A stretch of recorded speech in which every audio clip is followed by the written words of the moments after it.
Engage for Success Radio, raising the profile of employee engagement and shining a light on good practice for people who believe there's a better way to work. Engage. Well, hello and welcome to Engage for Success Radio.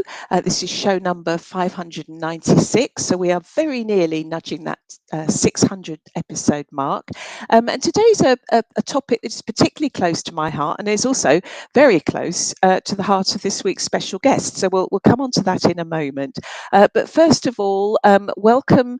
And for those who are less than familiar with who Engage for Success are, a few introductions around the movement. So I am one of the regular hosts of Engage for Success Radio. I'm Jo Moffat, and I am also founder of a specialist workplace culture agency, formerly known as Woodreed, now called Seven Seas Culture Consultancy, where we help our clients create great places to work, high-performing cultures of engaged employees. So all things to do with employee engagement, employee experience, and of course, internal communication. And an introduction to Engage for Success. As I say, this is our 596th show. Engage for Success is a not-for-profit movement. We are the UK's leading voice on the topic of employee engagement. We're raising awareness and running events through area networks around the country, through topic and sector-specific thought and action groups, through online events, developing research, publishing case studies, and through the medium of our website and this radio show, particularly shining a light on great practice. So do visit us at engageforsuccess.org, where you can learn more and sign up for our weekly newsletter. We are all volunteers at Engage for Success, and I'll repeat that address at the end of the show if you want to learn more and find out how to get involved. So in my role as a volunteer and advisory board member at Engage for Success, I'm very lucky to get invited to chair and host some of the leading industry events. And it was at one last year, the Future of Work event run by Engage Business Media, where I met today's guest. So first of all, welcome to the show, Sophie Allington.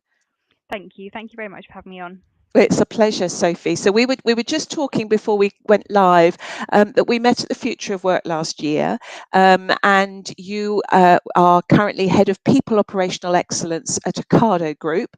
I have to say, an organisation which is utterly entwined with my life.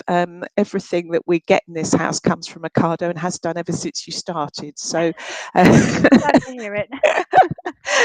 Very, very nice. Very good to have you on.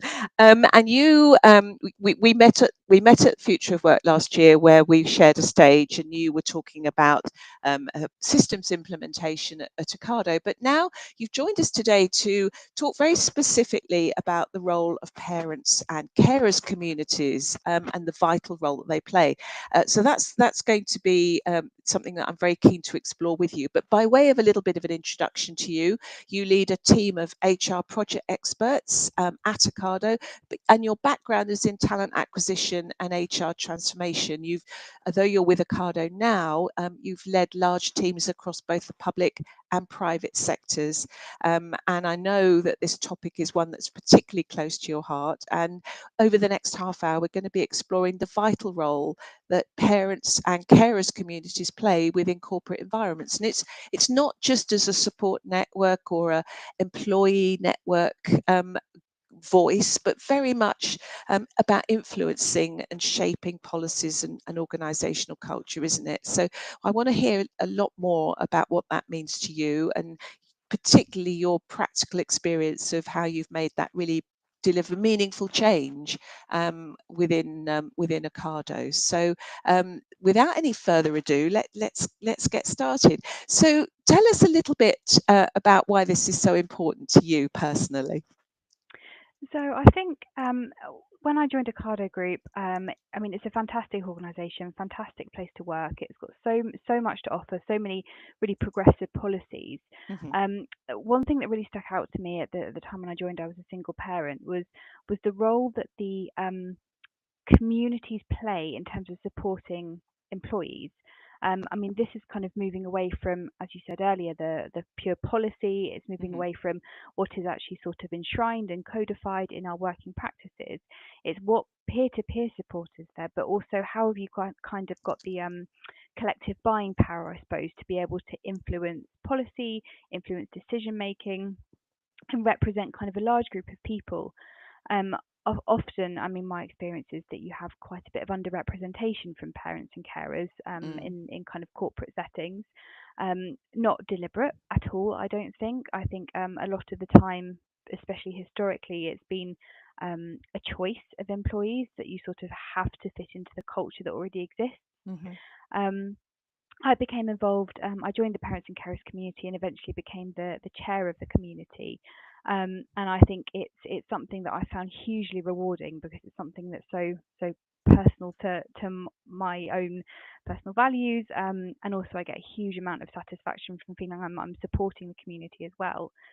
Um, and I think it's an interesting from sitting in the people team, it's a very interesting dichotomy to be able to see the difference between what we're doing sort of officially in terms of policy, but also be able to compare that with, okay, what is it that we're being asked for? What is it that the wider population are kind of crying out for? And again, we do hear some influences in policy that do come through, but a lot of the time it is that peer support. It is that I want to speak to somebody who knows what I'm going through. Mm-hmm. And it's Mm-hmm. one thing that we've always tried to strike the balance with of how far should we be pushing something towards policy versus how far should it be encouraging the behaviour to just do the right thing. Yes, yes. So tell us, if you would, where does the parents and carers community fit within the broader range of sort of employee networks at Ocado in the first place? Is it a relatively new one? Was it one of the sort of, how did it come about in the first place? So it was a merger. There was the Mm-hmm. parents community and the carers community were separate till probably around 2 years ago, I'd say, 2.5 years ago. Uh-huh. Um, Obviously you have two very distinct groups of people with two very distinct sets of needs and sets of kind of peer support that they're looking for. Um, I think merging it was the right thing to do. This is before I became involved, Mm. but absolutely the right thing to do, particularly because of obviously I'll come on to it in a little bit, but we're in that sandwich generation where you have people who are parents but also have caring responsibilities themselves. Yes. Um, we're one of the bigger networks. Mm-hmm. I don't think we have everybody who's a parent or carer at Ocado. I don't think we've managed to kind of get everyone's kind of awareness yet. Mm-hmm. But it's certainly one of the largest and more established ones. But we're hugely lucky at Ocado that we have so many brilliant community networks. Mm-hmm. I think there's over 15 easily. Right. And Maybe. what just to give people a bit of an idea, because I said at the beginning, I've known Ocado since sort of day one, really, but maybe some people haven't. So just tell us a little bit briefly about the numbers involved and what Ocado is for those who maybe aren't too familiar. Yeah, so you have Ocado Group, which is made up of three sort of separate areas. Ocado Retail is part of Ocado Group, so when you do your online shopping, that's Mm-hmm. kind of what you'll interact with. Um, you've got Ocado Logistics, who will deliver literally on behalf of Ocado Retail. So Mm-hmm. that's where you're kind of more familiar with the Ocado drivers, where you've got the warehouse staff and some very very talented people across the logistics operation. Mm-hmm. And then there's technology solutions, which is where I sit, which is sort of the back end robotics. So for anybody who doesn't know, Ocado's obviously we've kind of got the online shopping as the face of everything that we do, but there's some incredible robotic technology that backs it up. So um, if anyone has a spare 5 minutes and wants to watch something interesting, you can pop onto YouTube and look at the robots that are in the customer fulfillment centres. Absolutely incredible technology to do kind of with robotic picking, how rather than having kind of physical warehouse workers selecting the goods. So Mm-hmm. yeah, absolutely incredible You were really technology. pioneering in that, weren't you? I mean, you really were one of the very first ones, or certainly one of the first ones to get sort of publicity about it. It brought it to much more wider awareness of some of this amazing stuff that's going on in terms of robotics. So Yes, yeah, Yeah, absolutely. And we've but we've got some partners worldwide, globally, who you probably wouldn't see the Ocado name against, but we certainly support them in their fulfillment journeys. And I have to say it's very nice that you don't have robots delivering stuff to our doors, because the quality of your driving teams and delivery teams is just fabulous. They're always a joy, and it doesn't really matter what the weather's like or what kind of a day they're having. They always seem to be very smiley and very helpful and very very warm and engaging, which is great. So all good stuff. So um, and what does the parents and carers community do? How do they sort of exist? So we have a number of different streams of work, if you like. So as a community, we mostly exist in Slack. Hmm. So this is purely for tech solutions. We're kind of exploring how we can engage better with logistics as well, because it's a very different population, Mm. and we're not on a lot of the same platforms. So we have a Slack community that, again, the feedback we had from the community is we don't want it to be corporate. It's very much a peer support. So you'll get people kind of logging on and saying, any advice for the school holidays, for example, or Hmm. reflections or interesting things they've seen, and they'll share it. So you see some absolutely incredibly heartwarming threads in the Slack channel where people are offering each other advice and support and solidarity. So it's that's sort of the heart of it. Hmm. That we have a community leadership team, and between us we kind of split it down to two streams of work in terms of things we like to do. The first is organise events. Yeah. That can be anything from large scale in-person events. Hmm. So for example, we've organised quite a few. We had a brilliant um, virtual event on neurodiversity and parenting, Hmm. that was kind of we had global attendance, and that went down really well. Or kind of an in-person one where we've had kind of 100 of people for around representation in children's media. Again, that was brilliant, and my fantastic co-chair Shannon can take full responsibility for that one. But then we also have kind of the safe spaces and things that we do, which is almost like virtual coffee, no Hmm. judgment, turn up, talk. You have people around you who care and who want to listen. Hmm. And then we also try and advocate as well, from a policy perspective. Our fantastic inclusion D&I team that we have within the people space are very, very conscious of including us, Hmm. um, particularly when it comes to discussing any new policies we're looking to implement, advice on best practice. Hmm. So we're very much kind of consultative, and we definitely feel listened to by the people team and the wider business. Yeah, now this is interesting. I just want to sort of explore that, because you touched on a few minutes ago about the dichotomy between being part of the people team and being the chair of the parents and carers community as well. And sometimes, of course, these things are going to butt up, aren't they? And they're going to clash. And how do you navigate those two things, between what the people team and HR are kind of trying to argue is the right practice and policy for the business, and what you said, to quote, is the right thing to do? Has that actually caused challenges, or do you usually find a good position that meets everyone's needs? I think it depends. Um, so, for example, we recently, obviously following the change in the carers legislation, Hmm. we implemented the carers leave, and we have different requirements for each country based on the legislation in each country. Hmm. In my day-to-day role, a lot of what I do is around how do we systemize some of our policies. So, Hmm. for example, how we're going to account for different absence plans in our HCM system. So that was an interesting challenge, because on the one hand, we were having these great conversations around how can we enhance our offering, how can we make sure that we're being absolutely fair to all the carers across the organisation who need this as an employee benefit, versus how am I actually going to make it work in practice? How can I possibly make sure people click on the right buttons? So Right. there is that balancing act. I think the biggest one that's come across, and I've had some really great conversations with some of our senior leaders in the people team, is some of the feedback we get from the community is that sometimes you get managers who just understand they've got kids themselves, they're a carer themselves, they understand exactly what the challenges are and what you're up against. Mm-hmm. Or they might just be kind of very emotionally astute and can recognise where someone needs help and are happy to be flexible. The flip side of that is you have managers who maybe don't have the same experience and are looking to policy to guide them as to what the right thing to do is.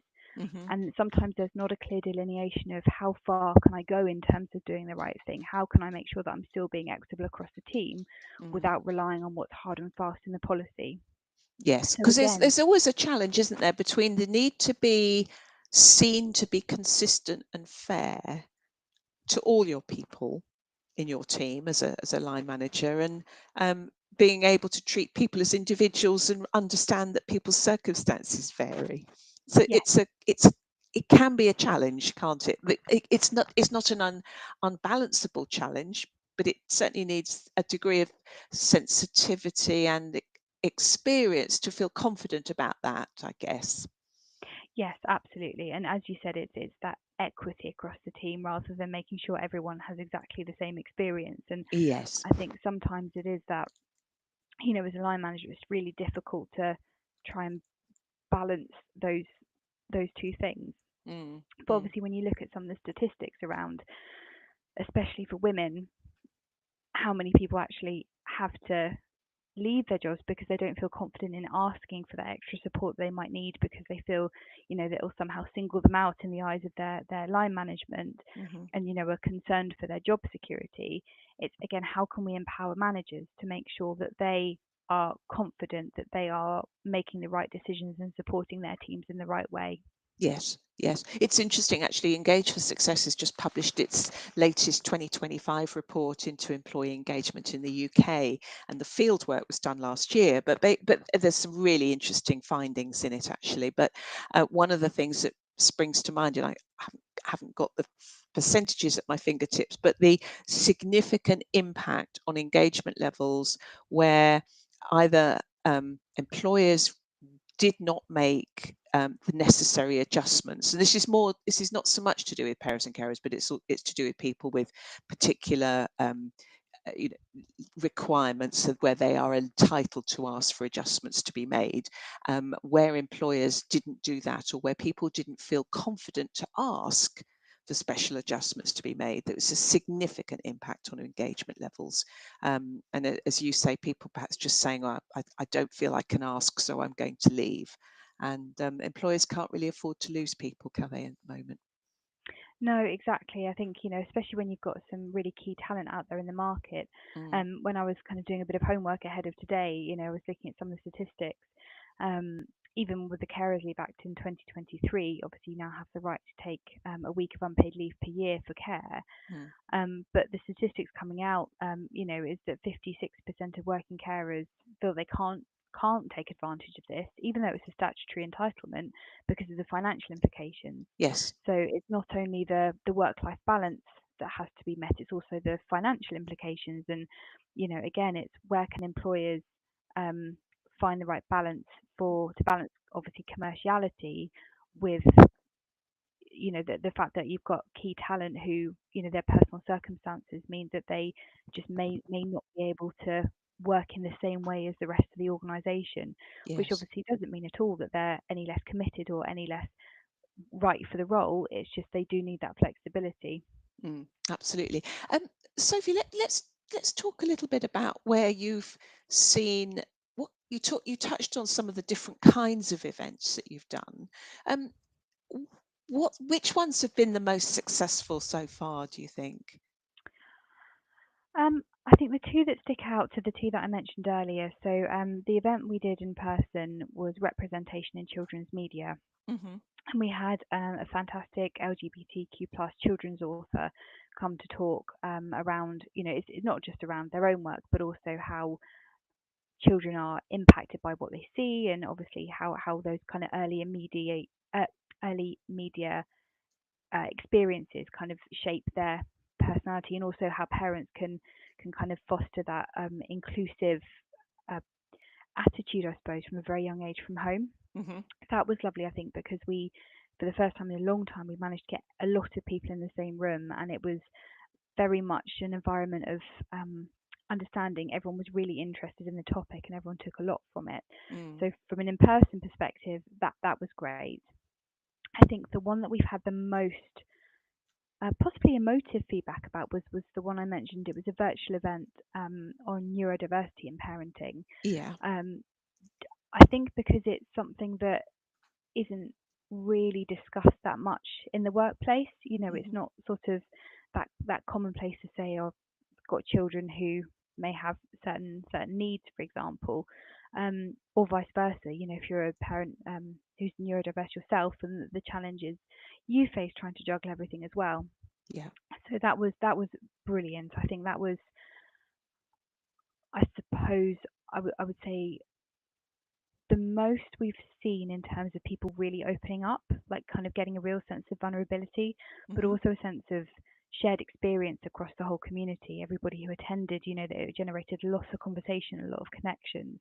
So that felt really, really meaningful for me. Yes, yes, lovely. Good. It. I think it's important, isn't it? Well, I think it's important. Of course, it's important. And I think, but what strikes me is that this is something that people do want to know more about and do want to understand, whether it's themselves or whether it's what their children might be having to face and having to deal with. It's actually really empowering for people, isn't it? So that's all great stuff. And tell me, if you can, are there some opportunity or some examples you can point to where the community have actually had an impact on shaping policy at Ocado?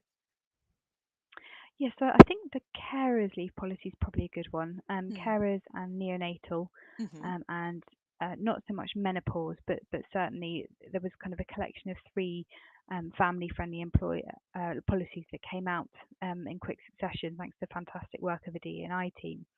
Um, Certainly being part of the conversation, helping not necessarily to define what the policy was, being able Mm. to influence but not define it, because obviously that's overstepping the mark slightly, and there's a specific team for that.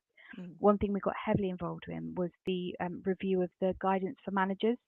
Hmm. Again, it's something that I personally, I know the rest of the leadership team are really, really passionate about. That we want to move away from the ability for an employee's experience to be dependent on, the luck of the draw in terms of the manager you get. If you, And so um, often it is, isn't it, yes, Sophie? So yes, often. exactly.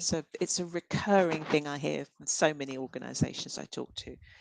Yeah, Um, absolutely. And mm. I think so. One thing we were really keen on is, yes, we'll have the employee guidance. Yes, we'll have the guidance to on how to understand the policy and the people partnering guidance of how to apply it. Mm. But I think one thing that we were really keen and pushed for, and again, we were lucky enough to be involved with the review of, was to be able to review the materials that have been pulled together by the specialist advisory company that supported on it, to say actually managers do need to know this. Managers need to know how to have the conversations, not just what they're doing, but it's the how to approach it. What's if you've got somebody who's maybe not that confident or comfortable asking those questions, Mm. it's that sort of, well, how can I make this meaningful and authentic and personable, and make sure this employee feels really, really supported. Yes, yes, and people do need that help.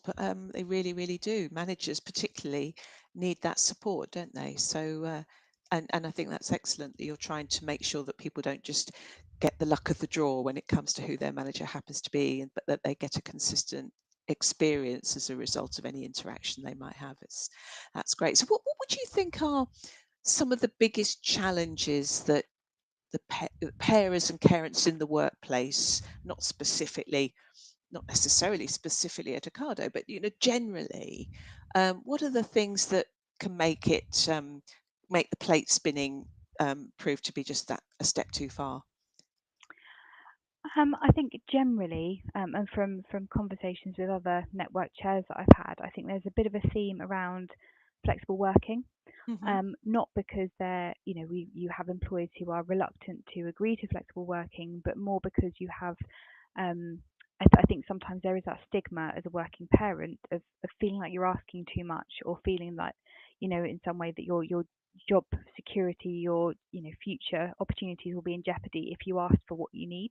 Hmm. So I think the stigma around flexible working still does exist, Mm. and I know there's a lot of huge amount of campaigning going on to try and remove that.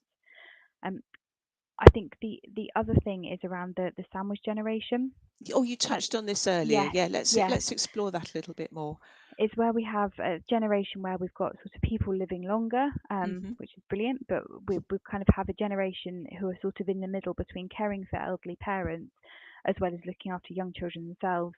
My very good friend Sarah, she's an example where she has a lot of caring responsibilities and two children. Again, it's trying to find that balance. Yeah. And I think that's where the flexibility comes in, not necessarily because it's right for her to say, right, I need to work 4 days a week instead of five, but it's the flexibility to be able to say, right, I need to get my parent, neighbour, whoever relative to a particular appointment at this time.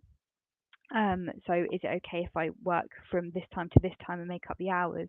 Mm. And again, it's that flexibility of the managers to be able to agree to that. Whereas obviously it's not appropriate for all roles, particularly if you're in a client facing role or if you're kind of based on site or kind of on a specific shift pattern. Um, but I suppose in the majority of cases there may well be that flexibility available. And I think the amount of unpaid care work does, hugely generalization, but for the majority it does fall upon women Hmm. to kind of pick that up, which then perpetuates the cycle of the job opportunities that may be more limited because they have to kind of have these commitments, Mm. but also things like the pension pay gap. That's a huge one that isn't really talked about, and again, I'm not sure how much you're aware of it, but there's a huge amount between the amount that men retire with versus women. Oh, yes. Obviously it Mm. does tie in heavily to the gender pay gap, and there is a degree of choice there in terms of women might not want to work part time and take career breaks, Mm. etc. Mm. But I think sometimes there is an element of would it be the same if there was the flexibility for women to make more balanced choices? Yes, yes. Interesting. We touched on before we came on air. We talked briefly about working families, the working families charity. Um, Tell me a little bit about how Ocado have got involved with them. Yes, so they are absolutely brilliant. So if anybody listening has not come across them, then please do go and have a look at their website. It's one of the first things we did actually as a community when Shannon and I joined the leadership team. Hmm. They do a huge amount of work, and they are UK based. They have a helpline for employees for any kind of um, any questions that you may have that's particularly around workplace legislation or advice, etc., etc. They're brilliant. They have some different levels of corporate membership, Hmm. which have come with different kind of benefits to each. They're hugely supportive and have so many resources available online.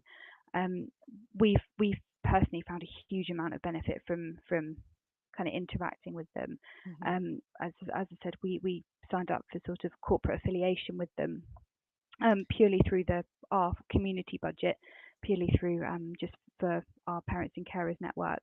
Hmm. Um, they've been brilliant. I think some of the insights that they pull out, regardless of whether you wish to purchase a membership or not, the insights that they can pull out in terms of market trends, what different organisations are doing, recommendations is quite incredible. Yeah, because Um, it's not none of this stuff. I mean, it's very much similar. It's very similar to what we talk about at Engage for Success, about the need for employing, creating great workplace cultures and having an engaged workforce. And this is a sort of subset of that, almost in a sense. And all of us are needing to get across the fact that the evidence is there that this kind of approach and this kind of thinking makes good business sense, as well as doing the right thing for your people.